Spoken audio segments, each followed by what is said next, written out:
coordinator doon po sa lugar ng Kuwait. Tawagan po natin ang ating kapatiran, Brother Benji Kabati.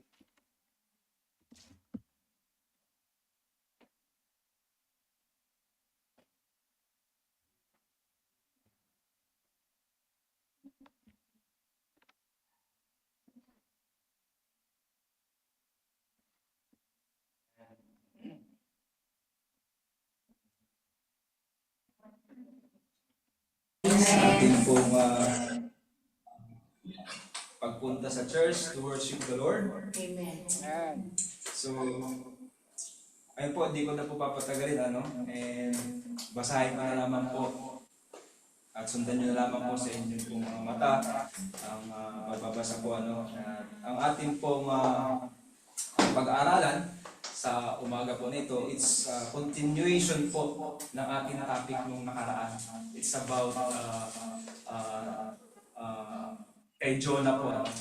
So, I invite everybody to please open your Bible in the book of Jonah. Jonah chapter 1. Jonah chapter 1 verse 7 to 16. Jonah chapter 1 verse 7 to 16. At sa ating pong mga bisita po, pakiguide po yung ating pong mga bisita. If we have visitors, i-assist po natin sila para po makasunod po sila sa ating pong Bible reading po. Jonah chapter 1 verse 7 to 16. Are you all there? Amen. Amen. Yan po ang sinasabi ng banal na kasulatan. Jonah chapter 1 verse 7. And they said, everyone to his fellow, come, and let us cast lots, that we may know for whose cause this evil is upon us. So they cast lots, and the lot fell upon Jonah. Then said they unto him, tell us, we pray thee, for whose cause this evil upon us? What is thine occupation, and whence comes thou? What is thy country, and what people art thou? Verse 9, and he said unto them, I am an Hebrew, and I fear the Lord, the God of heaven, which hath made the sea and the dry land. Then were the men exceedingly afraid, and said unto him, why hast thou done this? For the men knew that he fled from the presence of the Lord, because he had told them. Then said they unto him, what shall we do unto thee, that the sea may become unto us? For the sea wrote, and was tempestuous. And he said unto them, take me up, and cast me forth into the sea, so shall the sea become unto you. For I know that for my sake this great tempest is upon you. Verse 13, nevertheless the men rowed hard to bring it to the land, but they could not. For the sea wrote, and was tempestuous against them. Wherefore they cried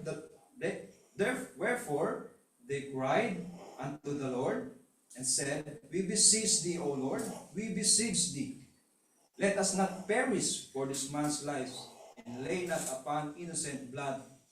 For thou, O Lord, hast done as it pleased thee. So they took Jonah, and cast him forth into the sea, and the sea ceased from her raging.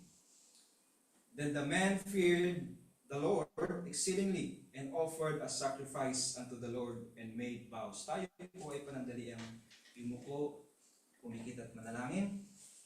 O dakilang Diyos na Ama namin po na makapangyarihan sa lahat. Lord, we thank you again to this opportunity to study thy words. And Lord, ano man po yung nagagawa po namin na kasalanan po sa aming pong isip, sa aming pong salita, sa aming pong mga gawa, ay hinihiling po namin, Panginoon, na linisin niyo po ang bawat puso na nandito sa inyong pong tahanan ngayon, na kung saan ay kung hindi po namin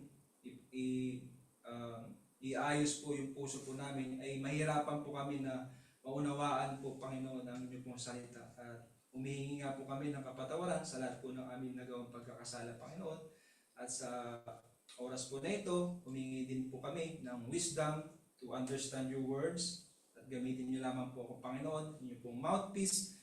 At wala pong ibang maitaas kundi ikaw lamang po, Panginoon. Ganun din po, Panginoon, please give us the focus sa pakikinig at pagbabasa ng inyong pong salita, Panginoon. At nawa po, Panginoon, sa umaga po na ito, wala pong ibang maitaas at may mapulot po kami aral po dito sa aming pong topic. In Jesus' name we pray. Amen. Amen. At sa umaga po na ito, as we continue sa Book of Jonah, ay tayo po ay mag-recap po muna. Last na topic po ay, ang topic po is verse 1 to 6. So sa verse 1 to 2, makita po natin dito na si Jonah ay kinuman po ng Panginoon na pumunta sa Ninive, pero si Jonah po ay hindi po pumunta. Nag-disobey po siya. Kaya po sa verse, makita po natin yan sa verse 3, Jonah disobeyed God. Inutusan siya ng Panginoon na pumunta sa Ninive. Instead na siya po ay pumunta sa Ninive, siya po ay pumunta sa Tarshish. So sa verse 4, makita po natin, God sent a great storm, para paalalahanan po si Jonah, na to remind Jonah na gawin niya yung pinapagawa po ng Panginoon. And sa verse 5 and 6, makita po natin dito yung Jonah reluctant. Si Jonah po ay reluctant pa rin kahit na meron ng mga paalala sa kanyang Panginoon. Hindi pa rin siya kumbaga parang hindi niya pa rin pinapansin. Dito makita po natin sa verse 5 and 6. So ang nag-suffer po sa kanya ng kanyang ang nag-suffer po ng pag-refuse niya o pagiging reluctant niya ay yung mga kasama niya sa barko. Sila po yung naka-experience nung matinding great storm na yon. So ang main passage po, mga kapatid, na aking i-devotion, o main passage na aking i-preach sa umaga po nito ay sa verse 11. Ang sabi po ng verse 11, Then said they unto him, What shall we do unto thee, that the sea may be calm unto us? For the sea wrought and was tempestuous. So makita po natin sa verse po na ito, yung sitwasyon po nila, So yung sitwasyon po ng mga sailor po dito ay matindi po yung bagyo, o nakakaranas po sila ng matinding bagyo sa kalagitnaan po ng paglalayag nila. Pero dito po kasi makita po natin, wala po silang kamuwang-muwang, wala po silang idea kung bakit merong ganong kalakas na bagyo. Basta normally, ay wala po silang idea kung bakit merong ganong katinding silang nararanasan na storm. So dito po sa verse 11, makita po nito meron pong tanong yung sailor. Sino po ba yung kasama po dito ni Jonah? Ang sailor or the mariners, dito sa King James, ang sabi, bilanggit po dito mariners. Pero bababawan po natin sa ibang translation, ibig sabihin po ng mariners, sailor, ito po yung mga naghahayag, ito po yung mga seaman, sailor, So sino po ba itong mga sailor? Itong mga sailor po ay mga unbeliever po ito, Unbeliever po ito, mga kasama ni Jonah sa barko, So dito po sa verse 5, makita po natin, as we can see, the sailor are in great trouble, experiencing great storm, na any moment po ay sila po ay pwedeng mapahamak at mamatay because of great storm. So makikita po natin, lagi pong ine-emphasize yung storm. Bakit kaya may storm? Bakit kaya may storm dito? So ano po bang ibig sabihin ng storm? So dito po, makita po natin dito, um, sa verse 5 na um, meron po silang matinding pinagdadaanan na storm. Pero hindi nila alam, ito po pala ay dahilan ng pagsuway ni Jonah. Why they are experiencing storm? Because of Jonah. Pero wala po silang idea dito, ano? And wala po silang idea na si Jonah ang dahilan kung bakit sila nakaka-experience ng storm. Nakasunod po ba tayo? Amen. And sa verse 7, dito po sa ating text, Jonah chapter 1, verse 7 to 16 po ang ating text. Jonah chapter 1, verse 7 to 16 po. So dito po, mag-uumpisa po yung ating pong pagtatalakay sa verse 7. So tignan po natin yung sitwasyon po dito sa verse 7. Look at your Bible, ano? Huwag po natin tignan po yung nagsasalita, no? Kasi pwede pong ang nagsasalita ay mag-fade, pero ang Bible po ay hindi po mag-fade po, ano? Tignan po natin kung yung po bang sinasabi po ng preacher ay tumutugma po, ano? So sa verse 7, and they said everyone to his fellow, come and let us cast lots, that we may know for whose cause this evil upon us. So dito po makita po natin dito na nag-cast lots po itong mga unbeliever. So ano po bang ibig sabihin ng cast lots? What is cast lots? So sa Bible, sa ancient practice in the Old Testament, para matukoy ang isang bagay, ay gumagamit po sila ng cast lots. Ano po ba, Brother Ben, yung cast lots? So ginagamit po ang cast lots for consulting, for divining, and for dividing. Like for example, nakita po natin sa nung naalala niyo po ba nung ang Panginoong Jesucristo ay bago po siya mamatay, yung mga soldiers, di ba hati-hatian po nila yung damit ng Panginoon? Ano? Pinaghatian. Para hindi po mag-away yung po mga soldier na yon, naggawa po sila ng kaslats. Kaslas, yung magbubunutan po sila. Kung sino po yung mabunot, sa kanya po mapupunta yung damit. Yung damit ni itong langaw talaga, no? Yung damit ng Panginoon. So, dito po, yung purpose ng kaslats is to determine kung ano po ba yung cause ng storm na nararanasan po nila. Nakasunod po ba tayo? Amen. Dito sa verse 7, the purpose of kaslas is to determine kung sino ang dahilan ng storm. Yan, makita po natin dyan sa verse 7. Ano ang sabi po ng verse 7? And they said everyone to his fellow, come, let us cast lots.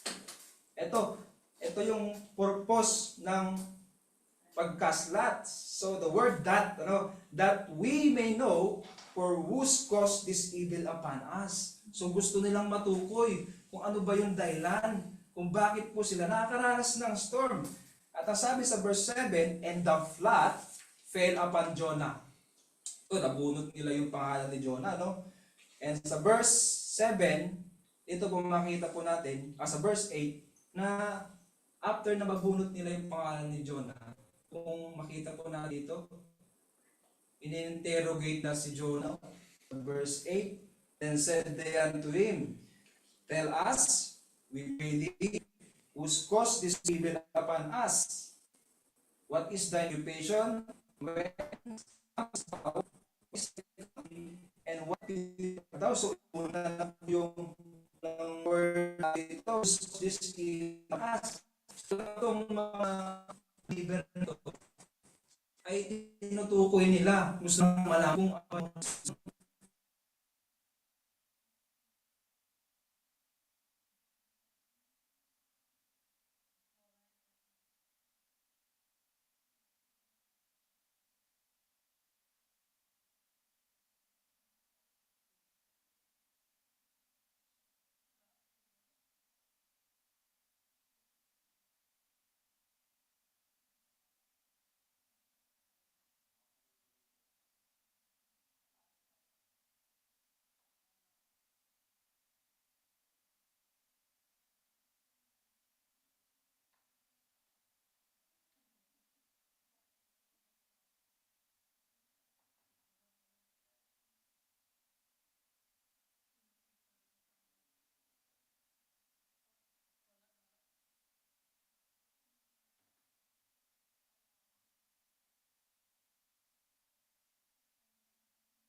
Hello po, Brother Benji Kabati. Kung naririnig niyo po ako, nawala po kayo.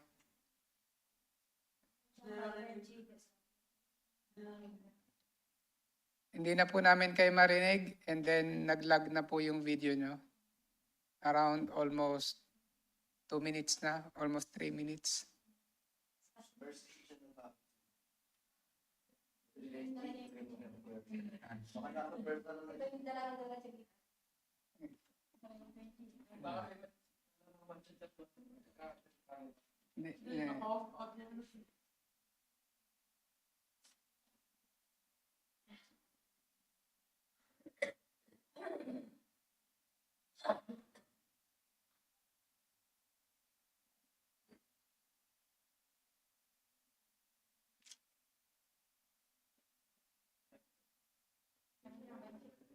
Tuloy ka na. Tuloy ka na.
Okay, verse niya, verse 11. Pastor, di ba? Verse 11.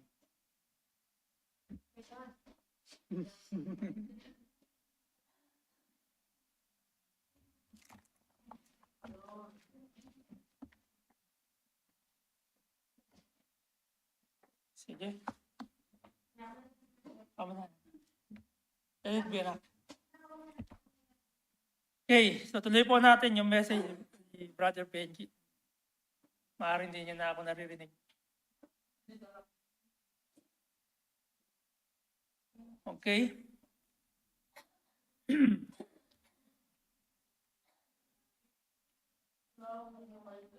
Wala ba talaga?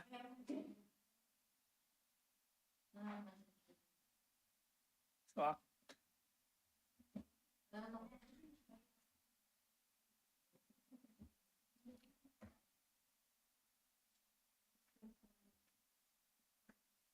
wala, sige, bigyan natin ng oras na minuto.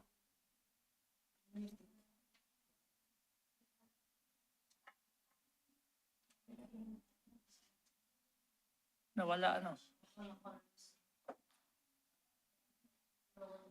Paki-message na si Arlene Joy.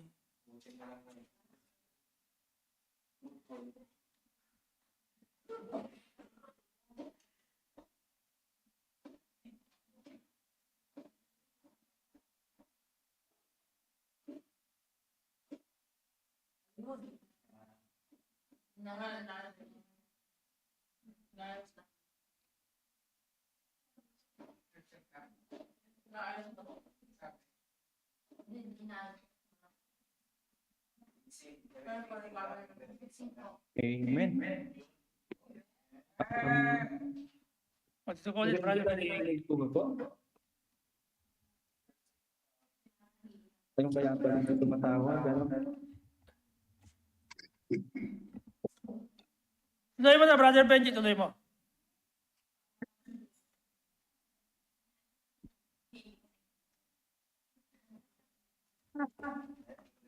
Sound check, sound check.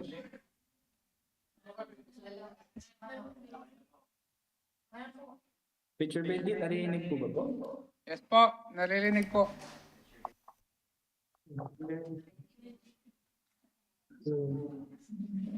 So, saan po ako nag-stop, Picture Benji? Verse 8 po.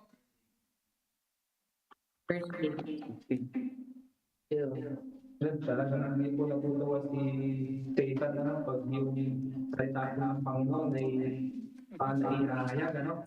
Salamat po sa Panginoon dahil binigyan po tayo ng wisdom to, meron pa rin pong extra cellphone na pang-backup. So sa verse 8, makita po natin dito,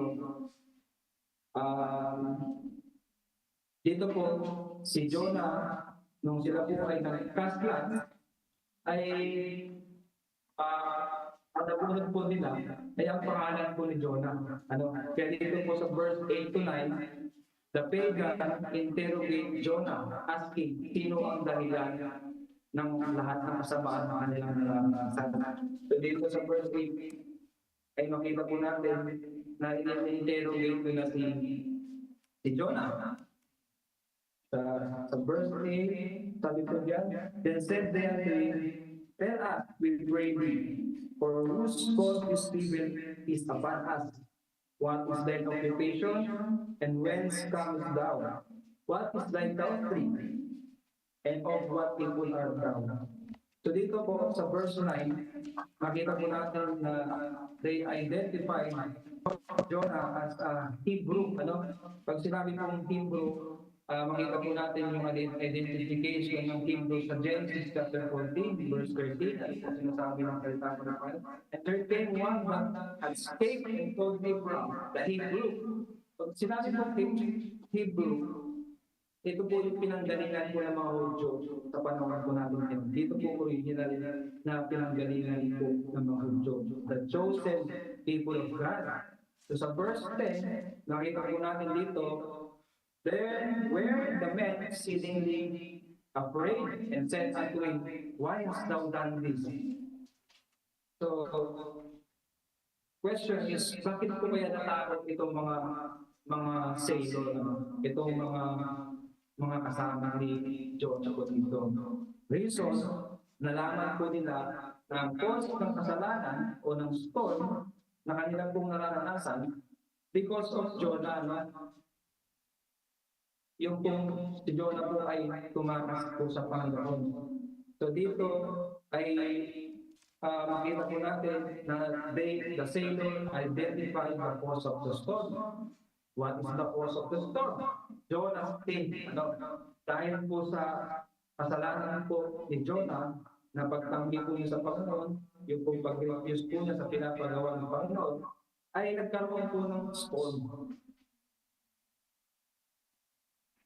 So dito po sa verse 11, makita po natin, then said they unto him, what shall we do unto thee, that the sea may become unto us? So nagtanong po dito yung mga unbeliever, para ano ba ang dapat namin gawin para kumalma yung dagat? Kasi dito po makita po natin na yung pong talagang pinagdadaanan ng mga sailor, ng mga unbeliever kasama ni Jonah, ay matindi po, talagang great storm. Talagang nasa point po sila ng kanilang buhay, sila ay nahihirapan, sila po ay nakakaranas ng matinding mga pagsubok, di ba?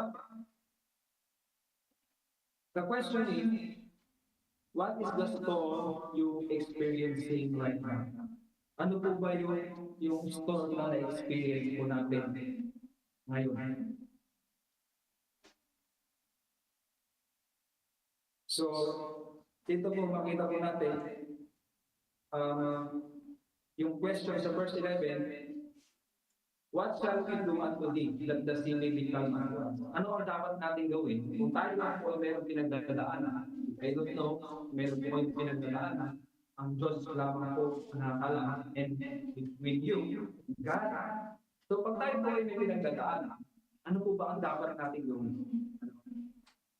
Point number 1, identify the cause of the storm. Makita po natin yan sa verse 10. So ano ba yung cause of the storm dito? Why they experiencing cause of the storm? Number 1 is sin. Number 1 truth is sin. Si Jonah po ay nagkasala. Brother Benji, kasalanan po ba ang mag-disobey sa Panginoon? Yes.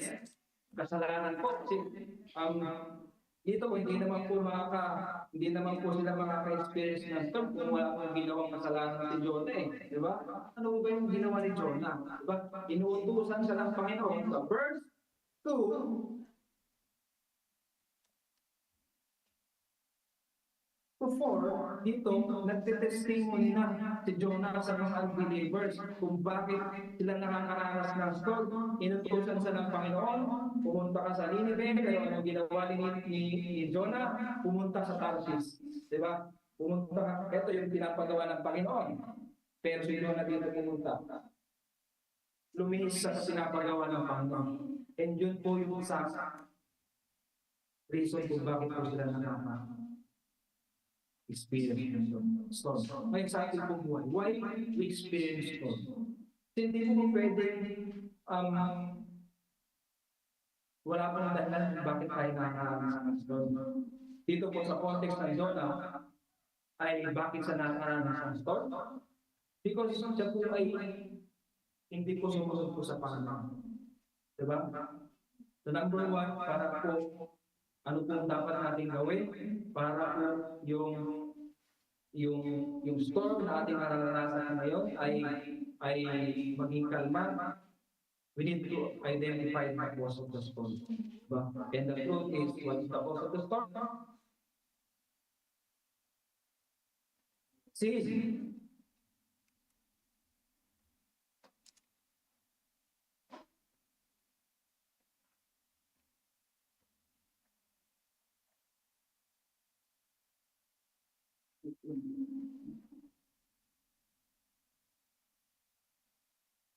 So dito po makita po natin po yung isang point na the importance of sharing the gospel to all the people.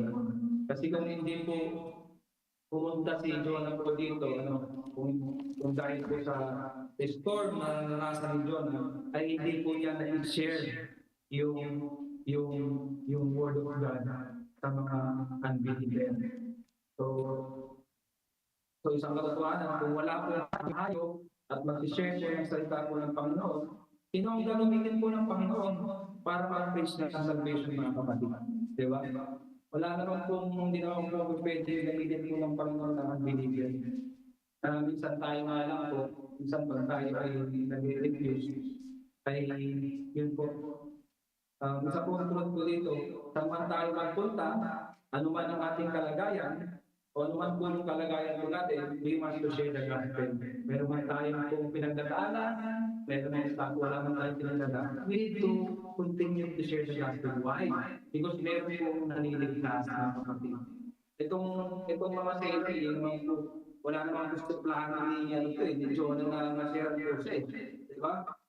Panginoon po, ginamit po ng Panginoon yung storm to share the gospel. Sinishare nila. Yung experience ni Jonah sa pagtakas niya, ay sinishare niya. Diba? Kaya itong mga unbeliever, natakot sila eh. Diba? Because of the storm. Yeah? So, ang number truth dito, ang Diyos ay laging handang magligtas kahit sa gitna ng matinding bagyo ng ating buhay. Number 2 truth, ang Diyos ay laging handang magligtas kahit sa gitna ng matinding bagyo ng ating buhay. So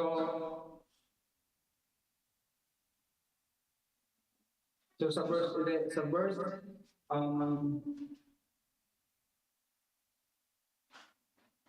ang truth number 2 na makita po natin dito, ang Diyos ay laging handang magpatawad anuman ang ating nagawang kasalanan. Truth number 2, sa verse 12, makita po natin, ang Diyos ay laging handang magpatawad anuman ang ating nagawang kasalanan. So, dito po sa verse 12, makita po natin dito, Jonah shared them what they must do para ang dagat ay kumalma po. And dito po makita po natin sa verse 12, si Jonah po ay nag-confess, nag-confess siya, pinonfess niya na ang dahilan ng storm is because of him. At isa po truth na makita po natin dito sa verse 13, makita po natin dito na nung sinabi ni Jonah sa verse 12 na ano ang dapat nilang gawin para sila ay maligtas. Ang sinabi kasi ni Jonah po dito sa verse 12 ay itapon niyo ako sa dagat eh. Yan po kasi yung sinabi ni Jonah. Pero nakita po natin dito, natakot po yung mga sailor na ba't ka namin itatapon sa dagat, di ba?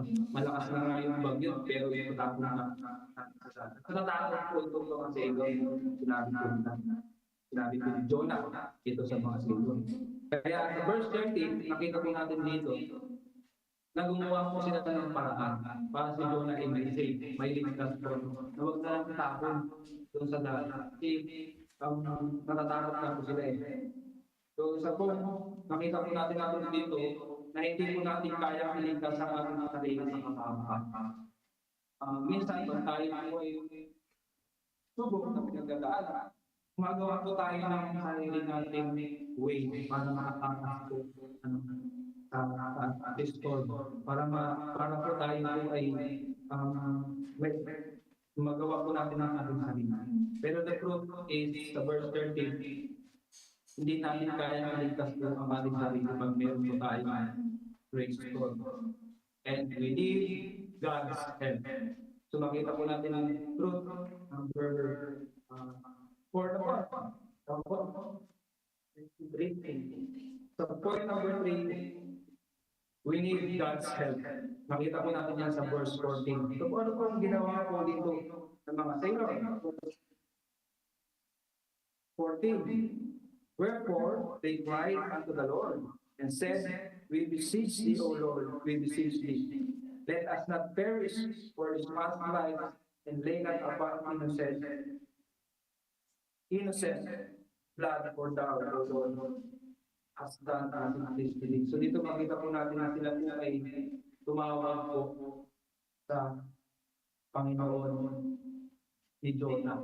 Look at the word Lord there, yung malaking L-O-R-D. Diba? Tumawag po sila sa Diyos ni Jonah eh. Diba? Kung hindi po sila ni Jonah, kung paano sila maligtas, sa tingin po maliligtas po kaya ito yung mga sailor. Hindi po eh. Diba? Kaya napakalaga po na ano man ating pinagdadaanan, ano man ang ating sitwasyon, we need to share the gospel. Kasi yun po ang gusto po ng Panginoon. Diba? Maligtas. Ang piligan man. Diba? Gusto pa rin maligtas ng Panginoon yan eh. Makita po natin dito ay what it is one to emphasize na hindi po si Jonah nagliligtas po dito. May gumagawa po, ginagamit po si Jonah para po iligtas ng Panginoon itong mga sailor po rin.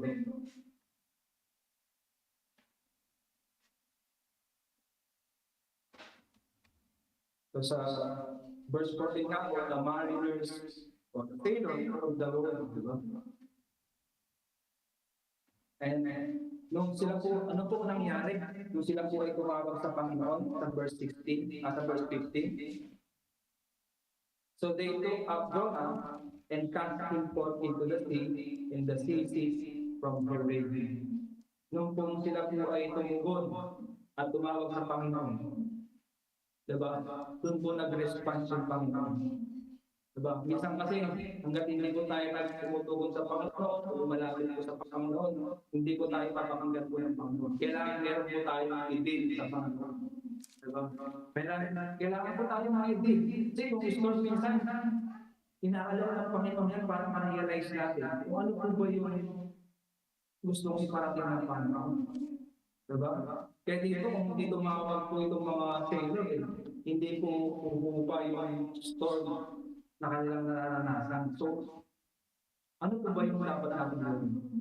No? We need to call to the Lord. Diba? We need God's help. Hindi po natin kaya solusyonan kung mga storm na ating nagagawa without our own strength. Diba? We need, point number 3, we need God's help. So bilang pagtatapos po mga kapatid sa verse 16, then the men feared the Lord exceedingly and offered the sacrifice unto the Lord and made vow. Question: why is your fear? Bakit sa verse 16 natakot po itong mga sailor? Ang isang truth dito, bago ko magtatapos, because they saw the miracle of God from Jonah. Ano? The prophet word, o yung word of God na sinend po ni Jonah, kinikilabutan ako. Ano? Yung because they saw the miracle of God, ano? And the prophet was word are true. Ano? Natotoo po yung salita po ng Panginoon. Kapag tayo po ay tumawag sa Panginoon, hindi po tayo nag-rely sa ating sarili, at nakita po ng Panginoon ang puso natin at sincere po tayo, yung storm po na yan, di ba? Ano po ba ang patigil po ng storm?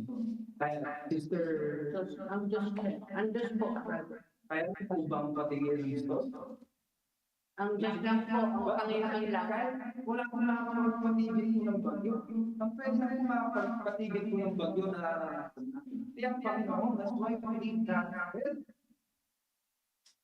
Kaya minsan, tumatakbo lang tayo sa Panginoon pag meron po tayong kailangan. Di ba? Pero dito makina po natin dito, like our points, di ba?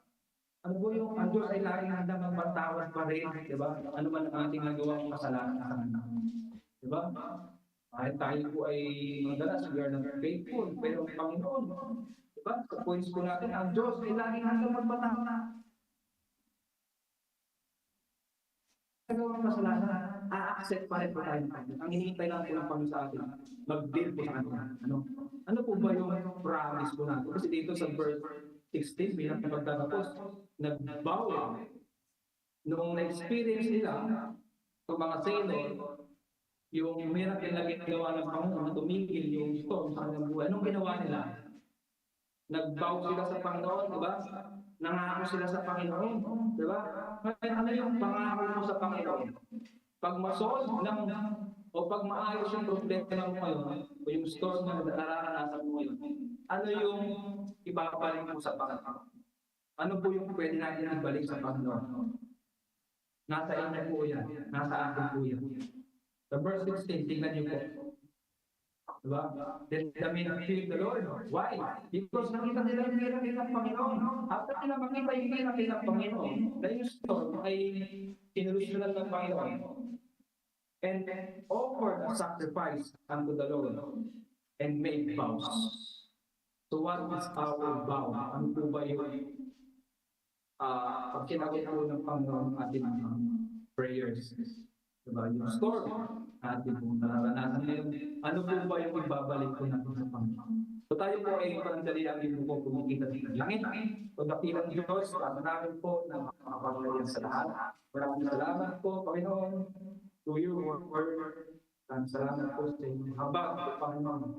Dahil po, madalas na kami po ay matigas ang ulo, kami po ay nag-disobey, pero kayo po ay patuloy na bukas pa rin at laging handa na magpatawad po, Panginoon. Panginoon, tulungan niyo po ang bawat isa na ma-discern po ang inyong pong pinapagawa at magawa din po namin ang inyong gustong ipagawa po, Panginoon, to share the gospel. Because this is your will, Panginoon, na maligtas po ang bawat sangkatauhan po, Panginoon. At wala po kayong pinipili, tumang po ay mananampalataya, hindi mananampalataya po, Panginoon. Deserve na magkaroon po ng kaligtasan. Because this is, ito po yung gusto nyo mangyari. At ayaw nyo pong mapaharap, Panginoon, ang mga nilikhaan ng Panginoon. Maraming salamat po, Panginoon, sa inyo pong insight at pinipento, Panginoon. Maraming salamat po sa salvation, Panginoon, na amin po, na inyo pong ibinigay sa amin, Panginoon. Salamat po, Panginoon. Tawad po sa lahat po ng aming nagawang pagkakasalan sa buhay. Jesus is the pray. Amen. At ibalik po ay baby po. Ano po yung implication nito, mga kapatid? Una, yung pong masuwaying lingkod ng Diyos ay dahilan ng kasiraan. Okay? yung a disobedient man of God caused damages. The implication is that you will damage God's name. Sisirain mo yung pangalan ng Diyos. Sinasabi mong Kristiyano ka, tapos disobedient ka naman. Because the word Christian is a follower of God, a disciple of God. And so if you are disobedient children of God, generally speaking, is that you are damaging God's name. Nakadikit yung pangalan mo dun sa pangalan ng Diyos. Kaya nga Christian ang tawag sa iyo. Okay? And it will cause blaming God's name through your living. Sa pamumuhay mo, sisirain mo yung pangalan ng Diyos, sisisihin yung pangalan ng Diyos, Christian ba yan? Ano nangyari kay Jonah? As he disobeyed God. Okay? Sinabi niya, I am an Hebrew. And we feared God. Okay? The second implication is that you will be the cause of damaging others. Ano nangyari? Nagkaroon ng tempestuous wind, okay? Halos masira na yung bangka. Kaninong cause? Jonah! Hindi ba sinisisi si Jonah? Ano sinasabi ko yung implication? Pag nag-disobey ang isang lingkod ng Diyos. Okay? Tama. I remember one day, one times na ako ay nagipagkwentuhan dun sa sa pastor ko. Sabi niya, alam mo, Brother Jake, sa back then 2005.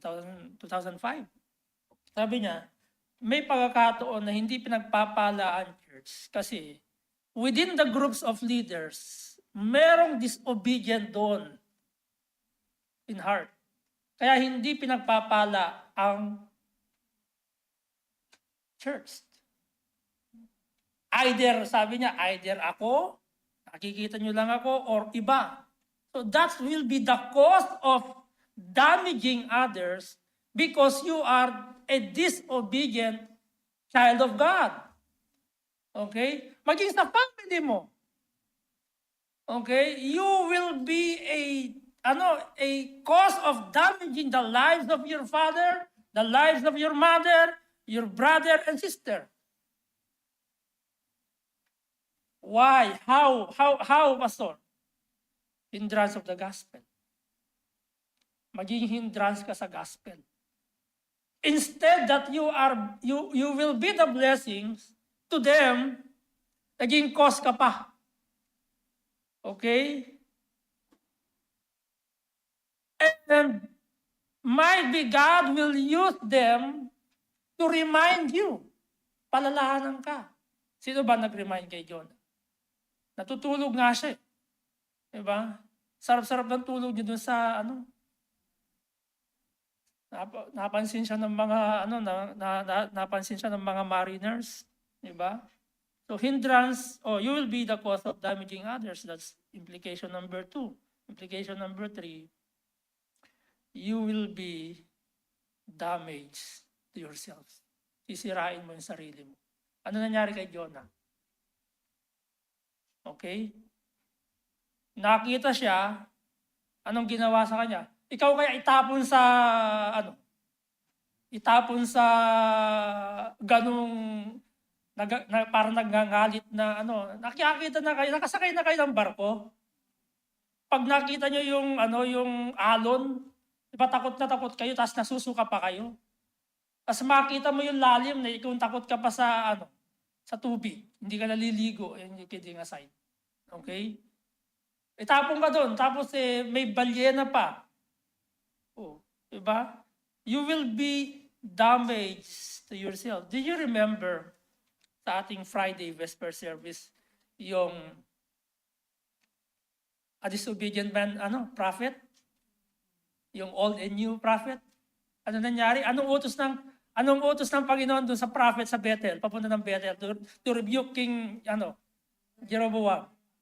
No turning back, right? Don't eat, don't even drink. But he disobeyed because of there's another old prophet of God na nag-backslide naman. Ano nangyari? Na damage both of the damage yung disobedient prophet. Kinain siya ng pinatay siya ng lion. Because he disobeyed God's words. Okay? Try to disobey God's words and you will damage God's names. You will damage to others. You will not be a blessing. Okay? And then you will damage your life. Okay? Yun yung implication dito. Naging kasiraan siya, naging sinira niya yung pangalan ng Diyos, sisirain niya yung pangalan ng Diyos. Damage siya sa kapwa niyang tao, and then later on sa kanyang sarili. Punishment, mga kapatid. You know, if you are a disobedient children of God, and if you are continuing disobeying God's word, then God will send, or God will punish you, or chastise you, and you will learn in a hard way. You will learn in a hard way. Accident. Health issues. Cancer. Ano pa? Health issues. Yung bang mawalan ka ng kidney, mawalan ka ng paa, diba? Ng mata, ng paningin dahil sa katigasan ng ulo mo. So don't continue disobeying God's word in your life. Especially don't disobey God. Okay? Kasi ayaw mo o sa hindi, there is a consequence of disobeying. May consequence yan. Okay? Huwag kang mag-alala. Hindi mo aanihin ngayon pa. Ngayon araw na ito. Okay? Pero, maniwala kayo sa hindi kayo yung masasaktan. Ang sasaktan ng Panginoon, physical, either yung asawa mo, kapatid, anak mo, magulang mo, lahat ng mga mahal na mahal mo sa buhay. Yun yung sasaktan ng Diyos. Pero in feelings, ikaw talaga yung sasaktan ng Diyos. Magdurugo yung puso mo. Amen? Magdurugo yung puso mo. Tama. Nakakita na kayo ng pilay nag-e-enjoy. Nag-e-enjoy siya. Tanungin mo siya, nahirapan ka ba? Hindi. Pero sino nahirapan? Yung mga magulang na nagkasala. Pero yung nasaktan physical, yung may problema physical, hindi siya ibig sabihin nasasaktan, ibig sabihin nag-e-enjoy lang siya. Kasi tanggap na niya eh. Pero yung tatay at nanay, kapatid na nag-disobey, yun yung higit na masasaktan. Okay? Amen mga kapatid. So huwag kayong magpatuloy kung kayo ay nagkasala, immediate repentance. Okay? Humingi kayong tawad sa Diyos. Si Jonah, inamin niya, he acknowledged his sin. But there is a consequences. Hindi rin siya di ba? Nung ginawa sa kanya, itinapon sa kanya. Itinapon siya sa dagat. Okay? But God is merciful. Let's all stand up. Let's go to God in prayer. Father in glory, we thank you for the words you have shared to us, O God, through your servant. Lord, we thank you for reminding us that disobeying you will cause us, or we will be merited consequences on it, O Lord. We don't want to learn in a hard way. But sometimes, sa aming pagiging matigas ang ulo, most of us may be matututo sa mabigat at mahirap na paraan.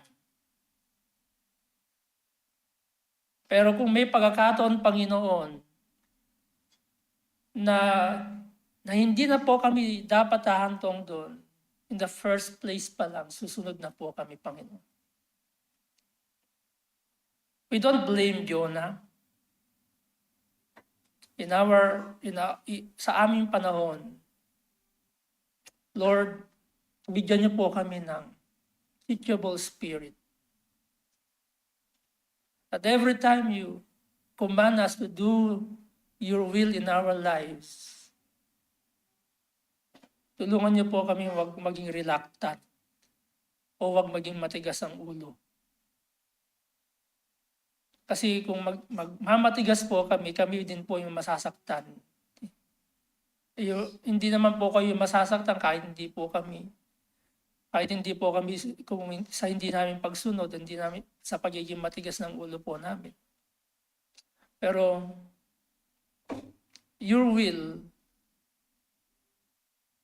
ay leading to sa paggawa ng kalooban mo, ito ay nagli-lead sa pagpapala, Panginoon Diyos. Salamat po, Panginoon, sa paalaala. Tulungan niyo po kami sa araw-araw namin pamumuhay. Magkaroon po kami ng hindi po kami maging matigas ng ulo, kundi bagkus maging submissive po kami, maging obedient children po kami, maging teachable children po kami, Panginoon Diyos. Salamat po, Panginoon, sa pagkakataon na ito. Ang lahat ng kapurihan at pasalamat ay amin pong binabalik sa iyo. Sa pangalan po lamang ng aming dakilang tagapagligtas na si Yesu Kristo. Amen. Good morning po sa inyo lahat. Benji Kabatik, you are enjoy your fellowship there and you are dismissed. Thank you very much. Pwede po ba paki-invite yung picture po tayo. Yan. Fellowship there in Kuwait and you are dismissed.